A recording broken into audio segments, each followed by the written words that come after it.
Bonjour tout le monde, ravi de vous retrouver pour l'émission du vendredi 26 mai. Le Bitcoin vaut 26 400 $, l'Ether 1800 $. Et aujourd'hui, on va rester un peu basique. On va voir le graphique du Bitcoin, la dynamique actuelle, les niveaux de support, de résistance, tout simplement sur le Bitcoin, à quoi s'attendre dans les semaines qui viennent, en tout cas les différents scénarios imaginables. Et puis on ira également jeter un œil à l'Ether qui se porte très très bien. On le voit par rapport au Bitcoin qui nous construit peut-être un W, mais justement on va en discuter. Et au passage d'ailleurs, l'Ether sur le long terme, effectivement, nous montre un graphique très très intéressant, mais justement on va voir à peu près quel niveau est-ce qu'il pourrait atteindre. Est-ce que le nouveau sommet par rapport au Bitcoin est envisageable et si oui, en fait, jusqu'où est-ce qu'il peut monter et qu'est-ce que ça veut dire pour le prix de l'Ether, jusqu'à combien est-ce que ce prix, donc, qui aujourd'hui est équivalent à 1800 $, au passage d'ailleurs, si on prend le précédent bear market, c'est-à-dire si on revient 4 ans en arrière, l'Ether avait touché les 80 $. Vous voyez, donc déjà vous voyez la performance. Est-ce qu'on peut s'attendre de nouveau à un x15, x20 comme ça pour le prochain cycle? Bon, on va en discuter au cours de cette émission. Juste pour en revenir aux 80 $ dont je parle, je vais quand même les vérifier avec vous pour être sûr de ne pas vous dire de bêtises. Voilà, c'était ici, le crash Covid. Alors, il y a eu déjà en décembre 2018, on a touché effectivement les 80 $. Et lors du crash Covid, l'Ether a touché les 86 $ pour être précis. Donc c'est quand même intéressant de constater ça et de se le remémorer. Parce que moi j'étais là effectivement il y a 4 ans, j'avais déjà investi dans les cryptos, mais j'ai tendance à oublier à quel point en fait les 1800 $ pour un seul Ether, ça reste... Enfin, c'est pas que c'est très élevé, mais si on regarde son prix par rapport à il y a 4 ans, c'est effectivement très élevé. On est sur 20 fois, sur un prix qui est 20 fois supérieur. Après il y a eu l'adoption de la DeFi, l'adoption entre guillemets, mais on va dire l'adoption à une échelle assez faible en termes de personnes par rapport à la population mondiale. C'est pas encore une adoption massive, mais il y a eu une adoption de la DeFi effectivement pendant ce cycle aussi, raison pour laquelle on est probablement 20 fois supérieur aussi en termes de valeur. Voilà pour ça. Donc après avoir regardé l'Ether, on ira peut-être faire un tour sur le Binance Coin et puis ensuite on ira voir Arbitrum qui vaut 1,15 $, qui nous montre une TVL de 2,33 milliards, ce qui veut dire que c'est le L2, le Layer 2 le plus utilisé finalement en ce moment sur la blockchain d'Ether. Vous voyez que le protocole qui a vraiment eu son succès, c'est GMX. Je ne l'ai jamais utilisé. C'est pour faire donc tout ce qui est du trade en dérivé, mais sur de la finance décentralisée, qui monopolise 23% de la dominance de cette TVL.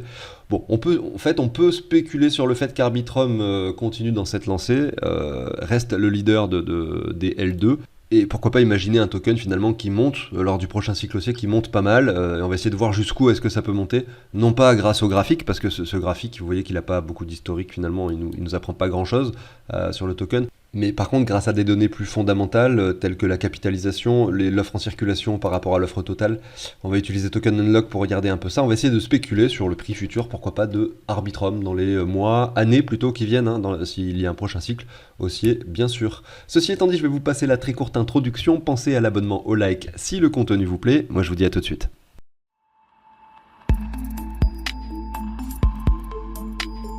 Petit message avant de débuter, vous avez le lien pour vous inscrire sur BitGet si vous n'avez pas encore de compte, donc dans la description de cette vidéo.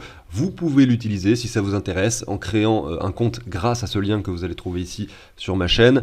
Vous allez pouvoir obtenir 8 BGB tout simplement, avec certaines conditions. Les conditions, ça consiste à trader 1000 $. Ça peut être sur les contrats dérivés, donc avec des leviers, donc c'est très facile à atteindre du coup, ou alors sur le spot, simplement en faisant un trade équivalent à 1000 $ pour ensuite obtenir votre bonus de 8 BGB. Et voilà pour ça, je continue, je commence avec le Bitcoin. Alors le Bitcoin, la dynamique de prix actuelle, donc en termes de graphique weekly, donc là on est sur le long terme tout de même, grosse chute évidemment en 2022, tout ça maintenant vous le savez. Derrière on a touché le bottom en décembre 2022. Depuis ça petite hausse qui est très très légère. Si on récupère tout le mouvement baissier et tout simplement qu'on met un Fibo comme ceci, on voit qu'on est venu casser, vous voyez les 23,6 de Fibo et qu'on a ensuite d'autres objectifs. Et concrètement, ces objectifs sont tout d'abord bien sûr les 38,2. Ensuite, on a les 0,6 un peu plus haut. Je ne prends pas en compte les 0,5, même si c'est également un niveau sur lequel le cours peut s'arrêter. La probabilité que, effectivement, c'est pas un niveau généralement sur lequel on s'arrête, mais c'est possible. Donc vous avez les 35 900, les 42 300 et les 48 000 pour le Bitcoin. Ce qui me laisse penser potentiellement que c'est tout à fait possible qu'on rejoigne ces niveaux encore courant 2023. c'est qu'effectivement en termes de dynamique de prix, vous voyez que sur le RSI, donc je vais zoomer un peu là sur cette partie du graphique, sur le RSI, donc on a un plus haut ici à cet endroit-là qui dessine un plus haut sur le RSI. Derrière, vous voyez, on fait un nouveau plus haut également sur le RSI qui est un plus haut sur le cours. Aucune divergence en perspective en fait.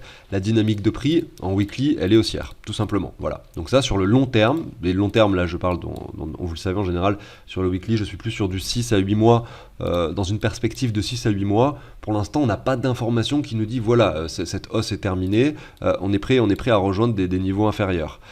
Même si, comme je le précisais, par contre, la dynamique exponentielle est remise en cause. Ça veut dire que ça va être plus difficile et plus fastidieux pour monter. On peut très bien revenir chercher peut-être rapidement sur une mèche les 61,8, vous voyez, avant de continuer sur cette perspective de lancer.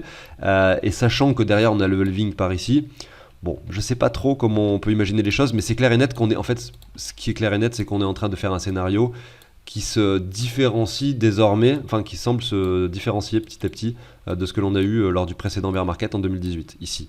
Parce que là, cette hausse était très exponentielle et très rapide, alors que nous, on est en train de construire quelque chose en ce moment qui est beaucoup moins exponentiel, c'est clair, et probablement beaucoup moins rapide. Est-ce qu'on va ranger comme ça pendant jusqu'au prochain halving ou bien est-ce qu'on aura cette euphorie? Ça, j'en sais rien. Mais voilà, au moins on a nos niveaux, on les connaît.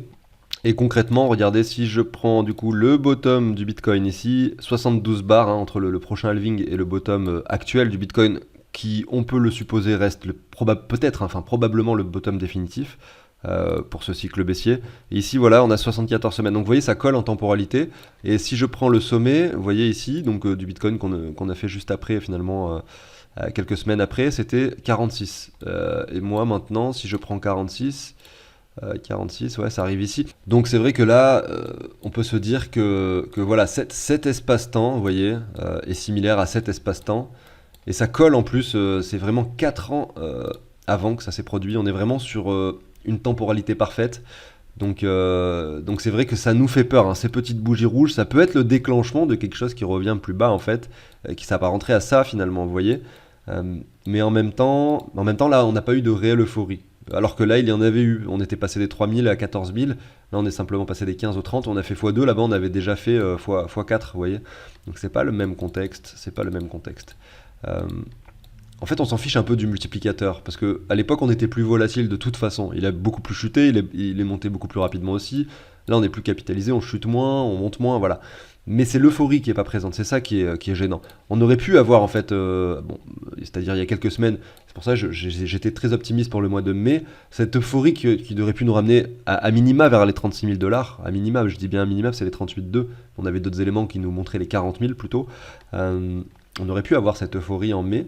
Et ça n'a pas été le cas, du coup on peut supposer qu'on est en train finalement de dessiner quelque chose de différent de ce que l'on a eu avant, c'est-à-dire que aussi bien là on aura une petite baisse pour avoir une hausse ensuite avant le halving qui nous amènerait cette fois-ci sur quelque chose de plus haut avant de chuter juste avant le halving, c'est souvent le cas juste avant, bon là c'était moins visible, faudrait zoomer, mais qu'on ait un Bitcoin qui chute, qui monte on va dire quelques mois avant le halving et finalement un mois avant, un mois et demi avant quand finalement la plupart des particuliers ou quand on commence à en parler à la télé, ça va être le cas, hein. Je pense que d'ici quand on sera à un mois du halving, je pense que vous en entendrez parler peut-être aux infos, vous voyez, et ça sera le moment où le Bitcoin va chuter en fait, quand tout le monde en entendra parler. Donc j'ai tendance à croire, d'après l'historique du Bitcoin, si on revient encore 10 ans en arrière, on peut constater ça à chaque cycle, mais j'ai tendance à croire qu'on aura une bonne période d'achat sur le Bitcoin et les cryptos probablement en général, entre le mois de novembre, peut-être 2023, et le mois de mars, peut-être même février 2024. Mais à partir de février, le halving ça sera début avril, ouais, il va falloir commencer à se méfier, c'est le moment où peut-être on aura, en fonction de ce qui se sera passé avant, c'est peut-être le moment où on aura un fort intérêt en tout cas médiatique qui fera peut-être chuter en fait les cryptos, parce que c'est le moment où on aura de la liquidité sur les marchés et où toutes les personnes qui ont acheté du Bitcoin à 15 000 pourront vraiment décharger en masse leur Bitcoin pour peut-être acheter plus bas par la suite. Voilà, donc ça c'était je voulais analyser le Bitcoin sur du plus court terme également, parce que là je vous ai vraiment parlé de quelque chose d'assez long terme. En daily, la dynamique est haussière, comme sur le weekly, mais on constate tout de même, regardez ici sur cette petite partie des graphiques, un joli dégonflement du prix.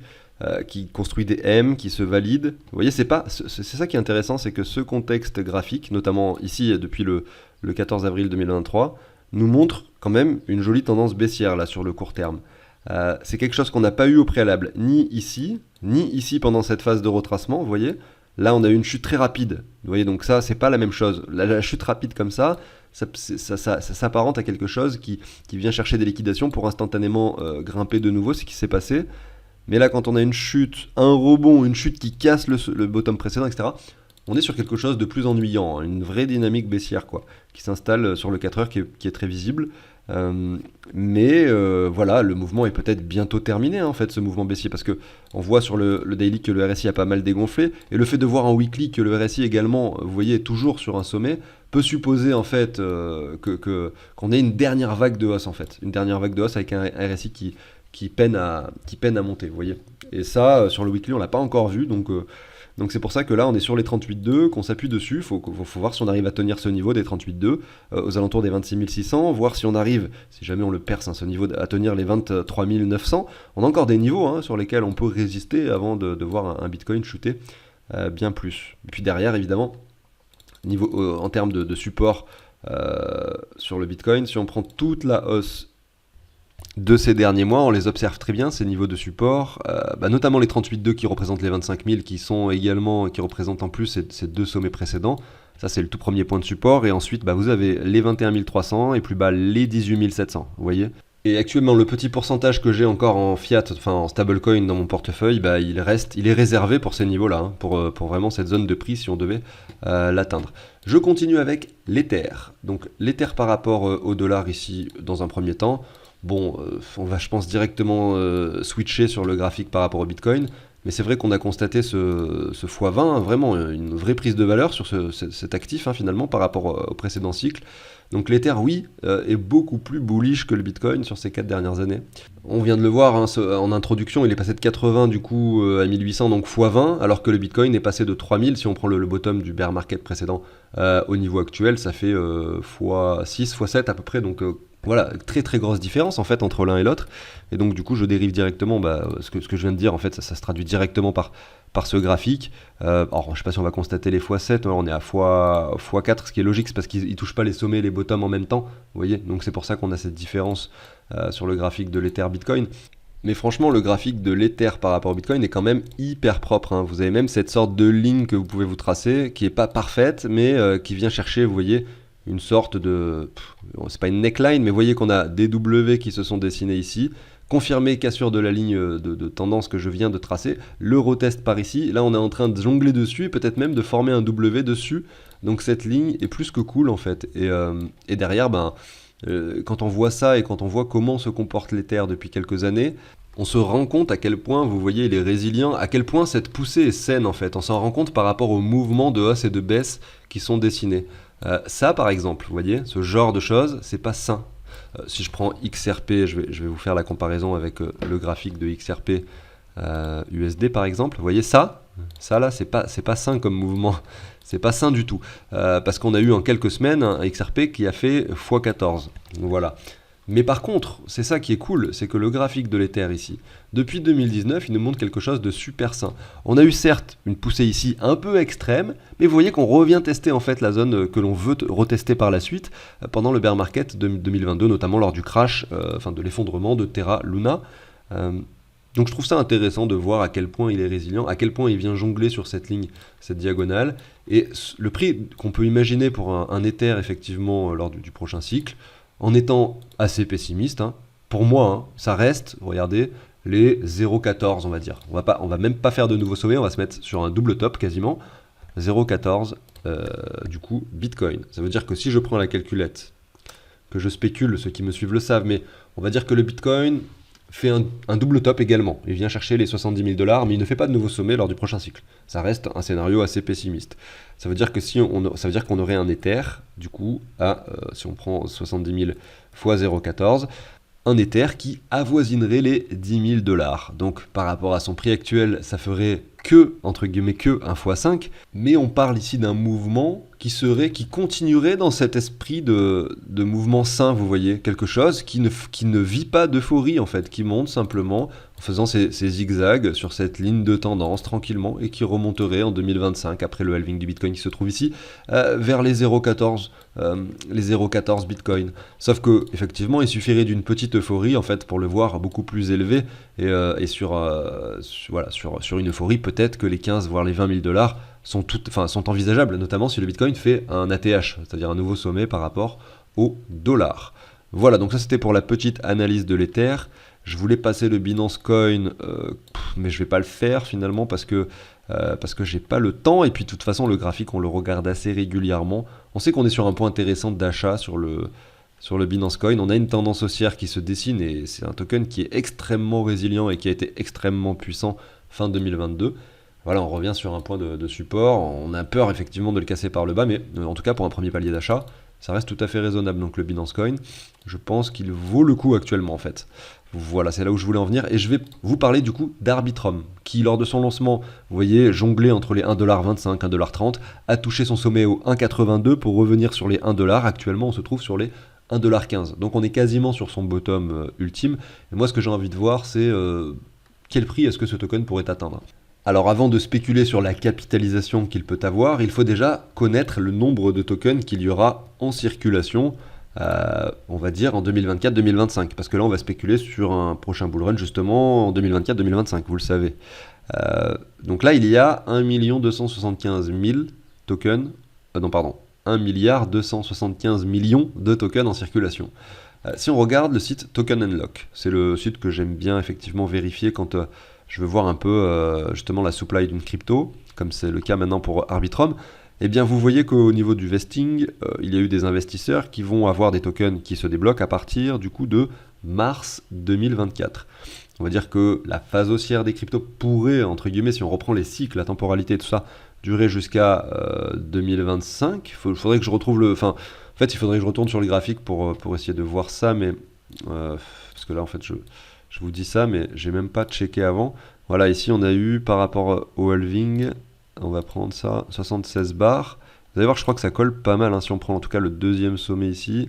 78 bars, donc vous voyez, c'est similaire. Donc en fait, ça veut dire qu'on aurait un potentiel bottom, évidemment, 76 bars, par ici, grosso modo le 15 septembre 2025, vous voyez, sur le Bitcoin. Donc sur les cryptos en général, on va dire, ça serait un peu le moment important, intéressant pour vraiment se mettre beaucoup de paliers de revente. Donc 15 septembre 2025, ça nous amène, alors on est en 2024, 2025, ça nous amène par ici, il y aura, donc on est en 8 250 millions de tokens en circulation, alors qu'actuellement, donc en fait par rapport à maintenant, il y en aura à peu près 3 milliards de plus de tokens. Parce que là, en fait, ce qu'il faut voir dans ce truc-là, c'est que là, voilà, vous faites le menu déroulant pour voir ce que ça veut dire, tout ça. Et donc, en fait, la partie qui est bleu foncé, là, c'est une partie qui ne va pas bouger, puisque c'est des tokens qui sont dans l'Arbitrum DAO Treasury. Ça veut dire qu'en gros, ça va être soumis à des votes et tout simplement par rapport à la gouvernance sur le protocole et sur la DAO, l'organisation décentralisée de Arbitrum. Donc, c'est des tokens qui seront, a priori, pas forcément utilisés, ou qui seront utilisés mais pour des cas bien spécifiques qui auront un intérêt pour le protocole. Ils vont pas déverrouiller ces tokens, les personnes qui vont voter, puisqu'elles sont investies dans le token Arbitrum, hein, toutes les personnes qui font le vote et qui votent pour ça possèdent des Arbitrum pour pouvoir voter. Donc ça serait pas dans leur intérêt de débloquer ces tokens pour les mauvaises raisons, évidemment. Donc on va pas prendre en compte ces tokens qui a priori resteront bloqués. D'ailleurs, c'est ce que suppose aussi Token Unlock, puisqu'on voit qu'on est linéaire ici. Et la partie bleue claire, ici, c'est l'airdrop qui a été donné tout simplement aux particuliers. C'est les tokens en fait qui sont actuellement en circulation. D'après CoinGecko, voilà, c'est 1 milliard 200 millions, tout simplement.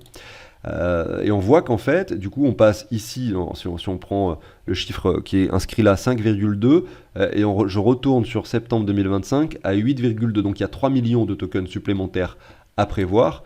Ce qui veut dire que là, en septembre 2025, il y aura écrit à peu près 4 milliards 200 millions de tokens. Donc on va partir sur cette base-là pour essayer de trouver, enfin d'imaginer la capitalisation, voilà, pour spéculer là-dessus, tout simplement. Donc du coup... pour essayer d'imaginer quelle capitalisation Arbitrum pourrait atteindre, on va se baser sur ce qu'on connaît déjà, on regarde un peu les projets. Là actuellement elle est classée 37e, on peut supposer que pourquoi pas elle rejoigne le top 10, je pense que c'est tout à fait envisageable. Et on peut se dire peut-être, allez, on va rester sur le top 10, c'est-à-dire 10e, et on va imaginer que du coup, on ait un Bitcoin qui monte aux 70 000 $, c'est-à-dire qu'il fait juste un double sommet. Ce qui veut dire que, on va faire le calcul, il n'y aura pas beaucoup plus de Bitcoin en circulation, donc en fait, mon calcul, il va pas être parfait, parce qu'il y a beaucoup de Bitcoin qui vont être émis toutes les 10 minutes, il y en a 3,25 je crois, qui sont émis, mais en fait, en réalité, par rapport à 21 millions, enfin 19 millions, ça change pas grand-chose. Donc voilà, je dis ça avant que certains dans les commentaires me fassent la remarque. Donc le Bitcoin, aujourd'hui, il est à 26 000 $. Donc si je fais 70 divisé par 26, je trouve 2,6. Ça veut dire que grosso modo, on prend 512, on fait fois 2,6. On peut donc imaginer que le Bitcoin atteigne les 1330 milliards de dollars en termes de capitalisation. Maintenant, là, si on regarde le top 10, on voit Polygon qui se trouve à 8 milliards. Ok, on est sur les 8 milliards pour Polygon.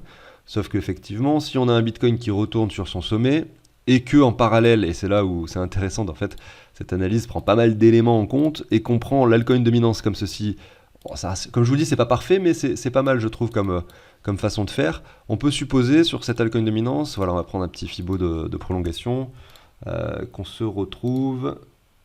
j'en sais rien moi où sera le bottom, est-ce que c'est le bottom ou pas, on va dire que oui, mais on n'en sait rien évidemment, que l'altcoin dominance monte par exemple, peut-être pas jusqu'au 168, on va pas faire non plus, on va pas spéculer sur des choses qui sont très très hautes, parce qu'on va rester assez pessimiste dans le calcul pour essayer d'être serein dans ce que l'on trouve. Eh bien on va prendre les 61,8 par exemple ici, on pourrait prendre les 100 un peu plus haut, et voilà, on va rester assez pessimiste. Je prends le cours actuel, je prends le 68, on va dire 54%. Donc je reprends la capitalisation de Polygon là en ce moment qui est à 8,3 milliards. Je fais fois 2,6 pour effectivement indiquer qu'il suit le Bitcoin tout simplement. Et ensuite on estime que les altcoins prennent 50%. Donc du coup, on a dit, enfin je crois que c'est ça, je me rappelle déjà plus. Mais ouais, 55% on va dire pour que ce soit plus précis. Donc, donc ça, je le multiplie par 1,55 tout simplement. Et à ce moment-là, on trouve 33 milliards de capitalisation pour la crypto-monnaie qui serait 10e en termes de classement à ce moment-là. Donc 33 milliards, voilà. Je retourne maintenant sur la crypto Arbitrum et on va enfin avoir la réponse à notre question et à notre calcul. On va dire du coup que, en l'occurrence, on aurait donc, on a dit 33 milliards, donc je ne vais pas mettre tous les zéros, hein, et qu'il y aura, donc on va diviser ça par le nombre de tokens qu'il y aura en circulation, en l'occurrence 4,2, on va dire, 4,2 milliards, ce qui nous ferait un prix pour Arbitrum. Voilà sur quoi j'arrive, hein, avec tous ces calculs que je viens de vous faire, vu qu'on n'a pas d'historique sur le graphique, et ben voilà, je vous le spécule comme ça. On a un Arbitrum qui aurait un prix, une valeur d'à peu près 7,85$ tout simplement, d'ici 2 ans. Et donc si on le divise, on le divise par 1,16, ça nous ferait un x6,77 par rapport au prix actuel. Et ça reste, pour moi, tout à fait raisonnable pour ce token. Et on reste, bien sûr, vous l'avez compris, dans une configuration assez pessimiste, puisqu'on spécule sur le fait que le Bitcoin ne fasse pas de nouveau sommet sur le prochain cycle haussier. Et on spécule aussi, d'ailleurs, sur ce calcul, sur le fait que l'altcoin dominance vienne chercher ces points de... Enfin, même moins, hein, ces niveaux-là, vous voyez, qu'on fasse à peine un nouveau sommet sur l'altcoin dominance par rapport au sommet de 2018. Voilà, j'arrive sur la fin de cette émission. J'ai bien aimé faire ce petit calcul, hein. Dites-moi si ça vous a plu. Peut-être que je pourrais le faire pour d'autres projets qui se sont lancés récemment, sur lesquels on n'a pas beaucoup d'historique. Je trouve ça, finalement, j'ai bien aimé faire ça. Peut-être que je le referai pour d'autres projets avec vous. Je vous souhaite une excellente journée, un excellent week-end, bien sûr. Je vous dis à très bientôt sur la chaîne. Ciao tout le monde.